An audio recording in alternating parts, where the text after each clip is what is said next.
به نام خدا. میخوام یه داستان قدیمی و مرموز رو براتون تعریف کنم که امیدوارم از شنیدن این داستان لذت ببرید. اسم داستان سایه نشین. سالها پیش از آنکه برق و آسفالت به روستا برسد، مردم کلات سفید شبها را با نور چراغ نفتی و صدای زوزه گرگ‌های دوردست صبح می‌کردند. همیشه هم پشت سر هر باد سرد شایعه‌ای از چیزهایی می‌آمد که بهتر بود درباره‌شان حرفی زده نشود. چیزهایی که پیرها اسمشان را نمی‌بردند و جوانترها به شوخی می‌گرفتند. در حاشیه روستا خانه‌ای بود که کسی جرأت نمی‌کرد بعد از غروب آفتاب نزدیکش بشود. خانه مشخدا رحمان. سالها قبل او یک شب زمستانی ناپدید شد. در را باز گذاشته بود، چراغ نفتیش روشن بود، اما خبری از خودش نبود. فقط رده پایی از کفش‌هایش روی برف مانده بود که تا پشت باغ میرفت و آنجا بی هیچ علامتی تمام میشد. انگار پاهایش ناگهان از زمین جدا شده باشد. از آن شب به بعد مردم میگفتند هر کس از آن حوالی شبانه بگذرد سایه‌ای را می‌بیند که پشت پنجره اتاق مشخدا رحمان حرکت می‌کند. سایه‌ای قد بلند و بی صدا. سالها گذشت تا اینکه رضا، یکی از جوانهای روستا، برای اثبات شجاعتش شرط بست که نیمه شب به آن خانه برود و تا اذان صبح همانجا بماند. میگفت سایه چیه بابا، خیال خودتونه.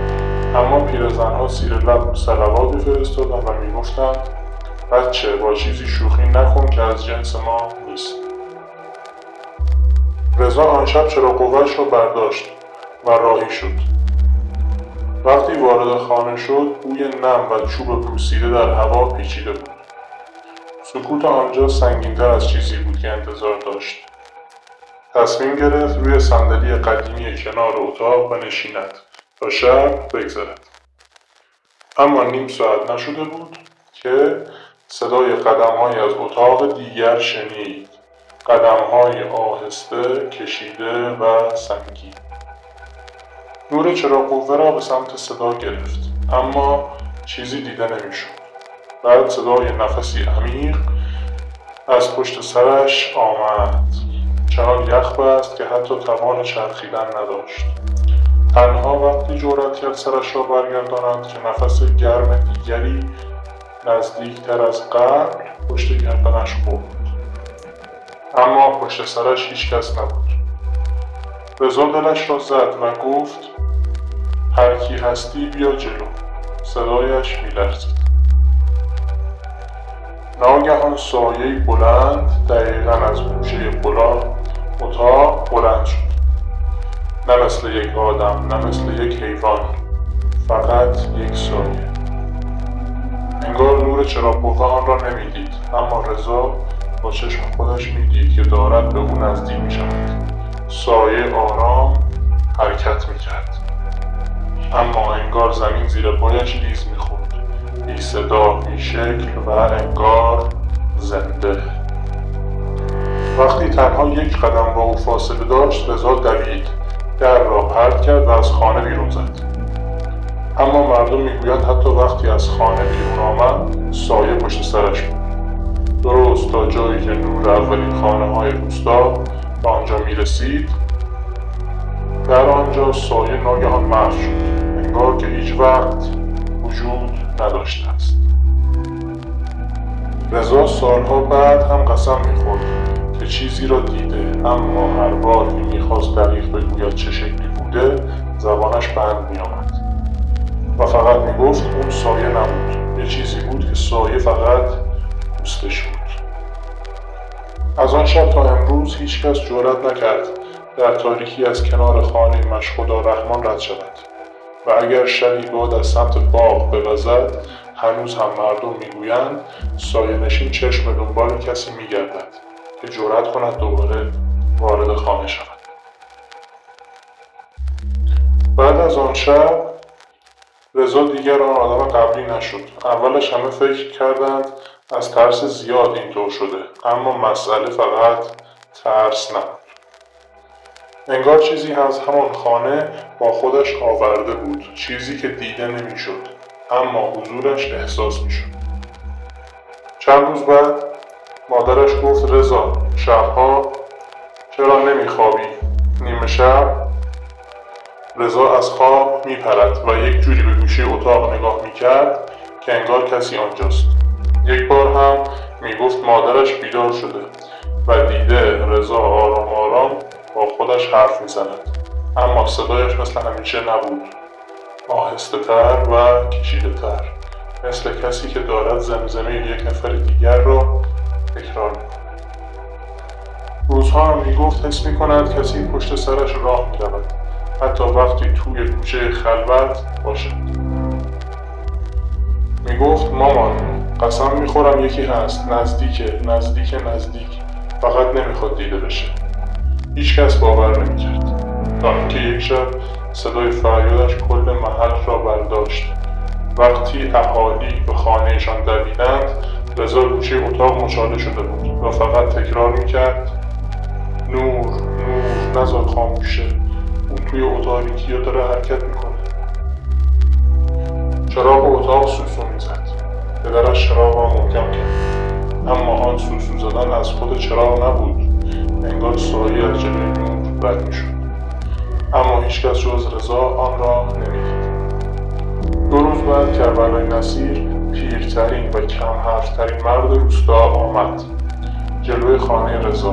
گفت اگر چیزی از اونجا آورده باشه فقط باید همونجا پسش بذاره.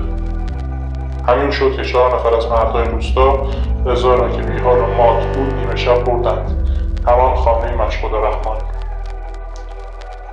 آسمان بدون ماه بود و باد سردی از سمت باغ می‌وزید. وقتی نزدیک خانه شدند رضا شروع کرد به لرزیدن، نه از سرما، از وحشت. آرام گفت نذارین خاموش بشه، نور. اما هیچ کس نفهمید منظورش چیست. داخل خانه بوی نم و خاک مرده سنگین‌تر شده بود. وقتی چراغ زنبوری را روشن کردند نورش سست بود، انگار دیوارها نور را می‌بلعیدند. کربلای نصیر گفت پسش بده، هر چی هست بذار اینجا. رضا به اتاق پشتی نگاه کرد، همان اتاقی که سایه را دیده بود. چشمایش گرد شد، عقب رفت، سرش را تکان داد و با التماس گفت اونجاست، داره نگاه میکنه. مردها چیزی ندیدند، اما هوای اتاق سرد شد، عجیب سرد، نفسهایشان بخار میکرد. چراغ زنبوری شروع کرد به لرزش.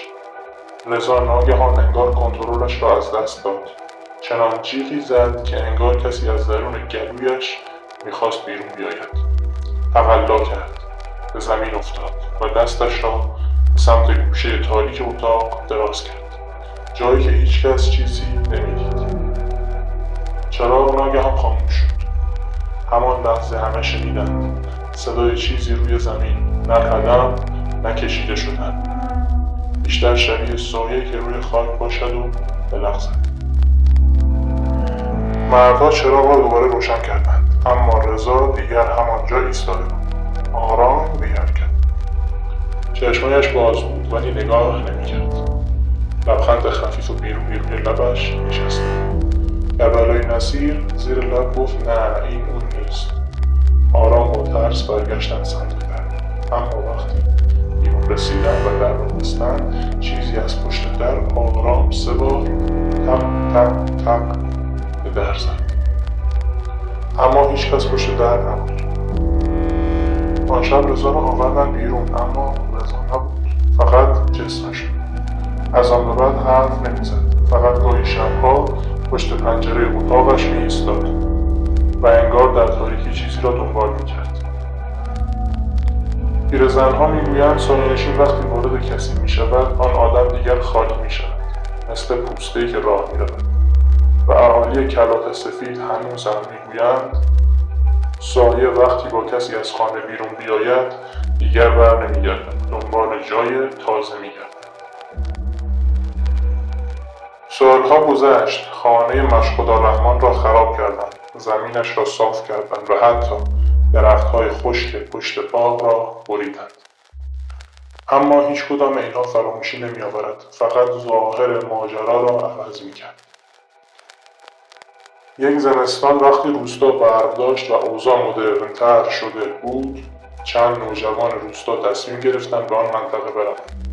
نه از روی شجاعت، از روی کنجکاوی و شاید کمی حماقت جوانی. بینشان پسری بود به نام نیما، آرام، کتابخوان و منطقی. همیشه میگفت داستان رضا فقط یک خطای ذهنی جمعی بوده. میگفت هیچ سایه‌ای نمیتونه نور رو بخوره، اینا همش خرافاته. اما همان شب ثابت شد که همه چیز با منطق توضیح داده نمیشه. بازگشت به جایی که دیگر وجود نداشت. نیمه شب بود که رفتند پشت باغ، همان جایی که رد پاهای رضا و مشهدالرحمن ناپدید شده بود. شب مه گرفته بود.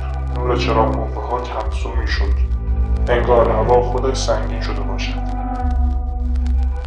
نیما جلوتر از بقیه میرفت. به نقطه‌ای رسید که خاکش کمی فرو رفته بود. یکی از بچه‌ها گفت اینجا همان جایی است که میگویند سایه‌ها دیده میشوند. نیما خندید و گفت بابا بس کنید، سایه که. حرفش نصفه ماند. درست مقابلش روی خاک مرطوب رد پایه‌های تازه‌ای دیده میشد. نه رد پای حیوانی، نه بزرگ، نه کوچک. شبیه پای یک مرد بالغ، اما کمی کشیده تر. انگار پا به جای اینکه روی زمین گذاشته شود روی زمین سر خورده باشد. بچه‌ها جا خوردند. یکی گفت نیما نرو جلو، اما نیما جلو رفت. بچه‌ها شنیدند که زیر لب گفت این رد پا تازه است، خیلی تازه. و درست وقتی خم شد تا رد پا را لمس کند، چراغ قوه دستش ناگهان خاموش شد. همه چراغ‌ها خاموش شد. مه غلیظتر شد. هوا طوری سرد شد که انگار کسی نفسش را روی گردنشان فوت می‌کرد. یکی از بچه‌ها فریاد زد نیما کجایی؟ جوابی نیامد. فقط صدای سر خوردن چیزی روی خاک. سکوت. بعد صدای آرام قدم‌هایی که از پشتشان می‌آمد. آهسته، کشیده، سنگین. بچه‌ها دویدند. حتی پشت سرشان را نگاه نکردند. وقتی به اول روستا رسیدند جرئت نکردند کسی را بیدار کنند. آن شب هیچ کس حرف نزد. صبح که برگشتند با بزرگترها به محل، نیما آنجا نبود، اما چیز دیگری بود. روی خاک درست همان نقطه‌ای که بچه‌ها گفته بودند چراغ‌ها خاموش شده، چراغ قوه نیما افتاده بود. روشن بود، اما نورش فقط تا نیم متر جلوتر میرفت. همانطور که چراغ قوه رضا سالها پیش رفته بود. کسی چیزی نگفت. بزرگترها فقط با نگاه‌های سنگین و پر از اضطراب جوانها را برگرداندند. نیما هیچ وقت پیدا نشد. امروز اهالی میگویند اگر شبی مه بنشیند و هوا بیباد باشد، گاهی دو سایه پشت باغ دیده می شود. یکی بلندتر، یکی کمی کوتاه‌تر و هر دو بی صدا روی خاک سر می‌خورند. بعضی‌ها قسم می‌خورند اخیراً سایه سومی هم دیدند، سایه‌ای که قدش از دو سایه دیگر کوتاه‌تر است، خیلی کوتاه‌تر. اما هیچکس نمی‌داند این بار آن سایه دنبال چه کسی آمده یا از چه کسی جدا خواهد شد. هنوز نمی‌دانند و شاید هنوز شروع ماجراست، نه پایانش. خب عزیزان، داستان به پایان رسید. امیدوارم از این داستان لذت برده باشید. اگر این داستان رو دوست داشتید لطفا من رو سابسکرایب و لایک کنید. ممنون که تا اینجا به این داستان گوش کرده باشید. امیدوارم که لذت برده باشید.